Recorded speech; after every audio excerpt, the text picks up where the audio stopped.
All right, guys, now you'll notice that one of the many holding positions that we have in our system is the upper back. We don't use it really to mainly back squat, but allows us for many different variations, including working on core stability, basically learning how to resist extension of the trunk, which is really what a major part of the abdominals do.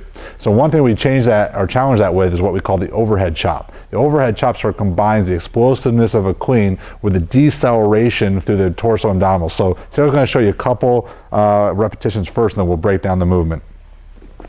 So you always want to start the weight really close to the body. It's going to come up and straight over the top of her crown, on her upper back. Beautifully. Now you see she's not extending her arms all the way to the ceiling. She's keeping it really close to the top of her head, not to create too much of a lever arm to that shoulder joint and to her torso. Because if you came straight over the top, it'd probably end up pounding you in the upper back.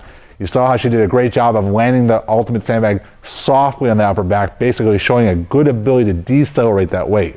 Now, for a lot, especially guys, they're going to be very tight in the shoulders and triceps. So it doesn't hurt to stretch those areas out prior to doing this movement. It's another great way to also add thoracic mobility in this movement, because what we can do, if Sarah does one more rep for me, we can do a little contract, relaxed breathing to extend that mobility. She just comes over top. Now what she's going to do is take a deep breath in. Upon her exhale, she's going to allow the elbows to shoot forward, keep the abdominals tight, and let them drift back. And we say you get a little more range of motion. Now she's going to chop back on over. And we could repeat this for several times to, again, enhance both shoulder range of motion and thoracic mobility as well. So the overhead chop is a great drill, whether you're using it for corrective work or conditioning as well.